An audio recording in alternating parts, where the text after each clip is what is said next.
ये मैसूर और Madras. Okay. Hi guys, അപ്പോൾ ഇഡ്ഡലിയൊക്കെ കഴിച്ച് കഴിഞ്ഞാൽ നല്ലൊരു അടിപൊളി മദ്രാസ് കോഫി എന്ന് തന്നെ പറയാം. സൂപ്പറാണ്. അപ്പോൾ ഞാൻ ഇവരോട് ചോദിച്ചു കഴിഞ്ഞ സമയത്ത് ഇതാണ് ഇവരുടെ പ്രൈസ് ലിസ്റ്റ് വരുന്നത്. മദ്രാസ് ഫിൽറ്റർ കോഫി ഉണ്ട്, മൈസൂർ ഫിൽറ്റർ കോഫി ഉണ്ട്, അതിൻ്റെ 110 ml ഉണ്ട്. ये 110 ml है ना?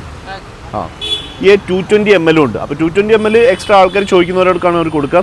110 ml 30 രൂപയാണ് ഈ ഒരു മദ്രാസ് കോഫി. സോറി, 20 രൂപയാണല്ലേ, 20 റുപ്പീസാണ്. ആ, അപ്പം ഇങ്ങനെയാണ് പ്രൈസ് വരുന്നത്. അപ്പം നമ്മൾ ഈ ഒരു ഷോപ്പ് കണ്ടാലും നമ്മൾ മനസ്സിലാക്കേണ്ട ഒരു കാര്യം, നല്ലൊരു അടിപൊളിയായിട്ട് ഇവർ സെറ്റ് ചെയ്തിട്ടുണ്ട്.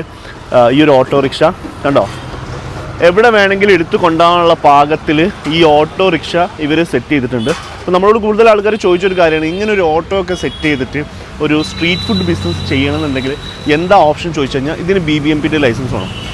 അതാണ് മെയിനായിട്ട് വേണ്ടത്. നിങ്ങൾ ഏതാണ് ഏരിയ എന്നുള്ളത് കണ്ടുവച്ചിട്ട് അവർക്ക് ആ ലൊക്കേഷൻ പറഞ്ഞു കൊടുത്ത് BBMPയുടെ ലൈസൻസ് വേണം. കുറച്ച് പൈസ ചിലവാകും കേട്ടോ, ചെറിയ പരിപാടിയൊന്നുമല്ല, കുറച്ച് പൈസ ചിലവാകും.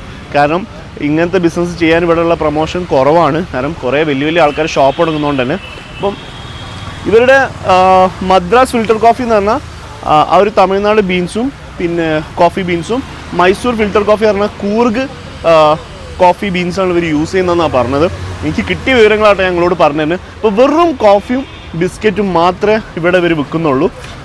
പക്ഷേ എന്താ പറയുക, ഇവിടെ ഇപ്പോൾ ഈ ഏരിയയിലേക്ക് ഒരുപാട് ചെറിയ ചെറിയ സ്ട്രീറ്റ് ഫുഡ് ഉള്ളതുകൊണ്ട് തന്നെ ആ സ്ട്രീറ്റ് ഫുഡൊക്കെ കഴിച്ച് കഴിഞ്ഞിട്ട് ഒരു കോഫി കുടിക്കാൻ വേണ്ടി മാത്രം ഞാൻ അവരോട് ചോദിച്ചു, ഓണറോട് ചോദിച്ചു, എന്താ നിങ്ങൾ ചായ കൊടുക്കാത്തത്? അവർ പറഞ്ഞു ഇല്ല, കോഫിയാണ് അവരുടെ ഇഷ്ടം, അതുകൊണ്ട് തന്നെ കോഫിയാണ് അവർ കൊടുക്കുന്നത്.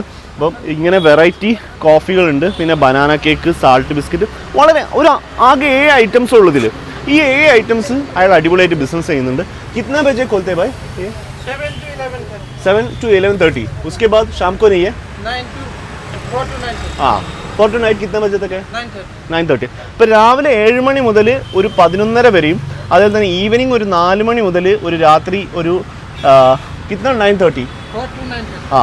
9:30 ഈവനിങ്, രാത്രി ഒരു 9:30 വരെയാണ് ഈ ഒരു ഷോപ്പ് ഓപ്പൺ ഉള്ളത്.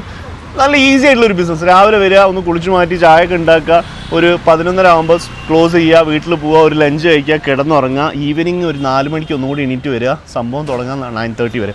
നല്ല ചെയ്യാൻ പറ്റുന്ന രീതിയിലുള്ള ബിസിനസ്സാണ്. പിന്നെ ഇത് ഏരി വരുന്നത് കോർമംഗിളാണ്. ഇവിടെ ശരിക്കും പറഞ്ഞപ്പോൾ ഒരു ചായക്ക് മിനിമം 40-50 ആയി, ഇഡ്ഡലിക്ക് മിനിമം ഒരു 30 ആയി. ആ സമയത്ത് ഇവരെ പോലുള്ള ആൾക്കാർക്ക് ഇങ്ങനെ ഒരു ബിസിനസ് ചെയ്യാനൊരു അവസരം കിട്ടുക എന്ന് പറയുന്നത് തന്നെ വലിയൊരു കാര്യമാണ്. ഇനിയും ബാംഗ്ലൂരിൽ ഒരുപാട് ഏരിയകൾ പുതിയത് വരുന്നുണ്ട്. അപ്പോൾ അങ്ങനത്തെ ഏരിയയിലൊക്കെ നിങ്ങൾക്ക് ചെറിയ രീതിയിൽ ഇങ്ങനത്തെ ഒരു ബിസിനസ് ചെയ്യാൻ നല്ലൊരു ഓപ്പർച്യൂണിറ്റിയാണ്. ട്രൈ ചെയ്ത് നോക്കുക, ശ്രമിച്ച് നോക്കുക, നിങ്ങൾ സ്വന്തമായിട്ട് എന്താണോ ചെയ്യാൻ പറ്റുന്നത് ചെയ്യുക. എനിക്ക് കിട്ടുന്ന കുറച്ച് ഐഡിയാസൊക്കെ നിങ്ങളോട് പറഞ്ഞു തരാമെന്ന് വിചാരിച്ചു. Thank you.